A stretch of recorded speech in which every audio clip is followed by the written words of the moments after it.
Hello everyone! For today's video, tara samahan nyo naman ako ngayon magluto ng chicken breast. Ayan, mag-imbento muna tayo ngayon ng luto ng chicken kasi lagi na lang tayong naka-oven ng chicken. Kaya ngayon, ibang recipe naman yung gagawin natin. At ayan, lagyan muna natin ng salt and pepper both side para lumasa yung salt niya sa meat. At i-marinate muna natin ng kahit 30 minutes para yung lasa niya talaga ay manuot sa loob ng meat. At ayan guys, ganyan lang yung pag-marinate natin. Then, lalagyan naman natin ng flour after nito. Bago natin siya i-fry, ipa-fry lang muna natin siya ng konti, ayan.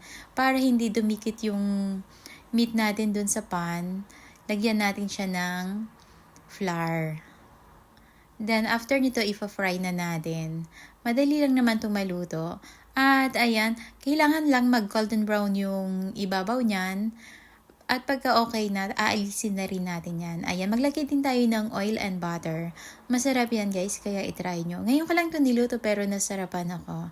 Ayan, dapat mainit yung mantika natin bago natin ilagay yung ating chicken. At pagka brown na yung ilalim, yung kabilang side naman. Ang bango-bango nito guys.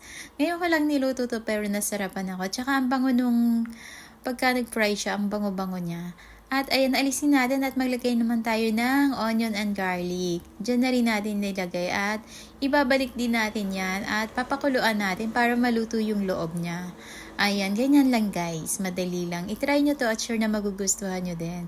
Mag-additional tayo ng water para lumambot yung ating meat at maluto yung loob.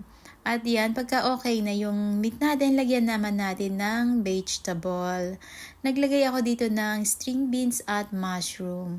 Ayan, pwede din kayo maglagay ng eggplant dito kung gusto nyo. Ayan, pero yan masarap na. Masarap din itong partner sa pasta. At ayan, i-cover lang natin hanggang maluto yung ating vegetable. At lagyan din natin siya ng salt and pepper kung hindi pa enough. At ayan, naglagay ako dito ng heavy cream. Pwede din kayo maglagay dito ng coconut milk. Masarap din yan.